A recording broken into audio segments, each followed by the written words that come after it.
हाँ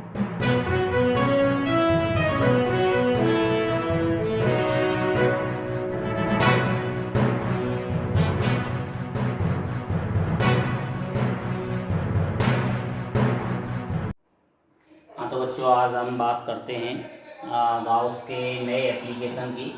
और Gauss law के अकॉर्डिंग हम ये इलेक्ट्रिक फील्ड की intensity due to an infinite uniformly charge non conducting sheet, कोई इनफाइनाइट साइज की नॉन कंडक्टिंग सीट है और चार्ज है, इसके कारण हमें मैग्नेटिक फील्ड इलेक्ट्रिक फील्ड की इंटेंसिटी फाइंड आउट करनी है। और इलेक्ट्रिक फील्ड की इंटेंसिटी फाइंड आउट करें तो सबसे पहले हमें ये देखना पड़ेगा कि ये इनफाइनाइट साइज की कम मानी जाती है जब कोई इसके बहुत ज़्यादा क्लोज ऑब्जर्वेशन पॉइंट होता है, जैसे यहाँ इसके, और उसके रेस्पेक्ट में ये काफ़ी बड़ी है और ये काफ़ी ऑब्जर्वेशन पॉइंट है P, तो ये काफ़ी क्लोज दिया गया है। तो ऐसी कंडीशन में इसको इनफाइनाइट साइज की लेते हैं। अब इसके कारण जो इलेक्ट्रिक फील्ड की डायरेक्शन है उसकी बात कर लेते हैं। इस पर दो एलिमेंट आपने एरिया लिए हैं, एक मैंने मान लिया है DA1 और एक DA2। सीट की चार्ज डेंसिटी है सिग्मा, सरफेस चार्ज डेंसिटी। अब इस पर DQ1 चार्ज है, DQ1, और DQ2 इधर है। तो इसके कारण इस ऑब्जर्वेशन पॉइंट P की बात कर लेते हैं। P पर इलेक्ट्रिक फील्ड की डायरेक्शन इधर होगी, जैसे मैं बात करूं DE1, और इसके कारण इधर होगी DE2। ये इस तरीके से अब इनके कंपोनेंट कर देते हैं, तो इधर कॉस के कंपोनेंट आएंगे और इधर साइन के। तो साइन वाले कंपोनेंट तो दोनों कट जाएंगे, कैंसिल्ड आउट हो जाएंगे, और कॉस वाले कंपोनेंट जो है वो ऐड हो जाएंगे। तो फाइनली जो इलेक्ट्रिक फील्ड की डायरेक्शन आएगी वो सीट के नॉर्मल डायरेक्शन में और दूर की ओर होगी। तो इस तरीके से इलेक्ट्रिक फील्ड की जो डायरेक्शन है वो normally outward from the seat इस तरीके से होगी।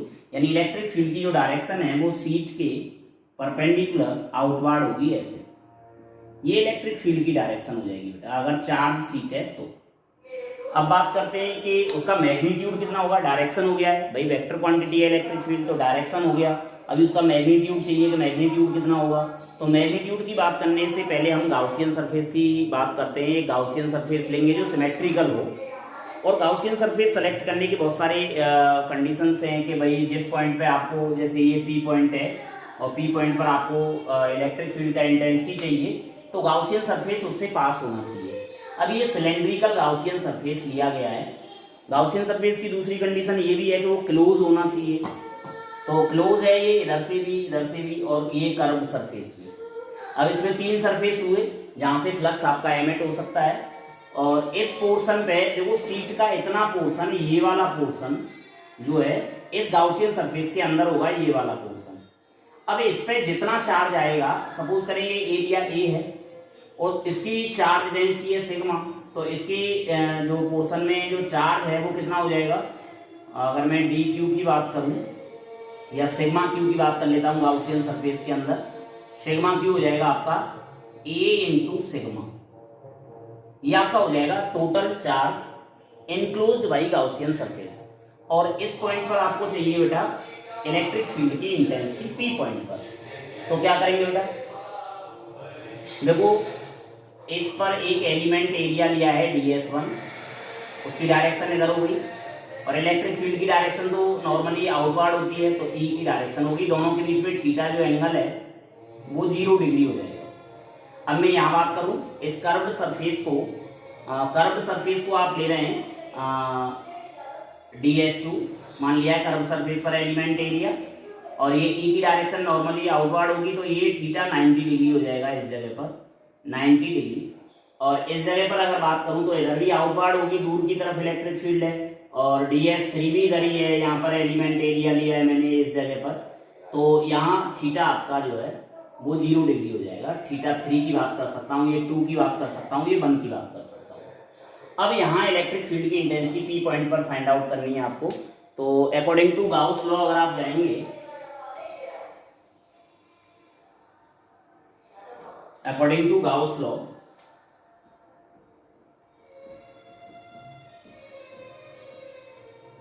गाउसेस लॉ क्या होगा बेटा, जो टोटल आउटवर्ड फ्लक्स होता है phi equal to summation q over epsilon naught, और सिग्मा क्यू आपका है A sigma upon epsilon naught. ये इक्वेशन 2 मैंने कर दिया है। अभी जो फ्लक्स की डेफिनेशन होती है, डेफिनेशन से फ्लक्स कितना होता है, from define of electric flux, ये होता है बेटा phi E equal to E D S. Surface integration हो जाएगा आपका क्लोज सरफेस से सरफेस इंटीग्रेशन, और इसको आप खोल सकते हो 3 जगह पर, S1 S2 और S3। तो ये हो जाएगा ई डी एस 1 ई डी एस 2 और ई डी एस 3। अब टोटल सरफेस, अब भी टोटल सरफेस है और इंक्लोज का साइन लगा हुआ था यहाँ इंटीग्रेशन में, तो ये भी टोटल सरफेस से था। तो यहाँ देखें इस जगह पर θ1 0 है, तो यहाँ कॉस जो आएगा ई डी एस 1 कॉस θ1 उसकी वैल्यू 1 हो जाएगी। यहाँ θ1 जो है वो 0 है, θ2 जो है 90 है और θ3 जो है वो 0 है।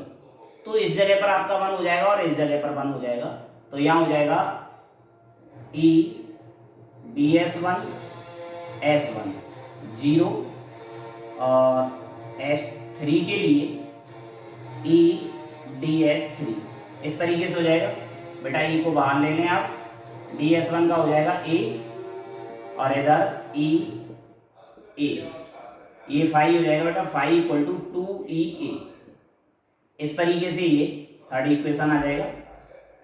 और सेकंड इक्वेशन में आपका फाई आ रहा है A sigma upon epsilon naught, third में आ रहा है 2 ई ए। तो from equation 2 and 3 we get 2EA equal to A sigma upon epsilon naught, ये आ जाएगा बेटा नहीं। और अगर यहाँ से E निकालें तो 2A को A से तो A कैंसिल हो जाएगा, तो E इक्वल टू हो जाएगा बेटा sigma upon 2 epsilon not.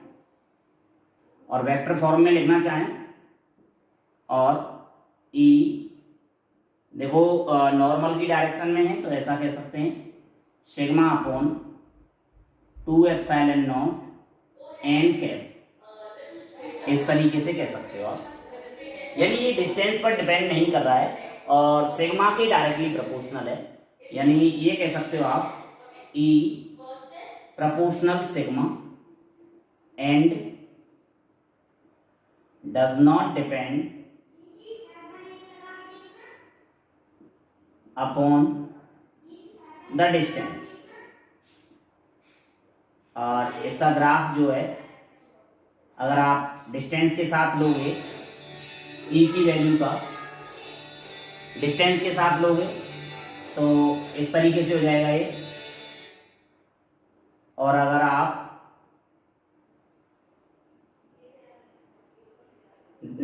Sigma के साथ लोगे तो सिग्मा इंक्रीज होने पर डायरेक्टली प्रोपोर्शनल है। तो इस तरीके से ये ग्राफ आ जाएगा आपका ई का। और ये आपका एक इनफाइनाइट साइज की सीट के कारण आप इलेक्ट्रिक फील्ड की इंटेंसिटी फाइंड आउट कर सकते हो। ये यूनिफॉर्मली चार्ज सीट है आपकी, उसके कारण आपकी निकाली गई है इलेक्ट्रिक फील्ड की इंटेंसिटी।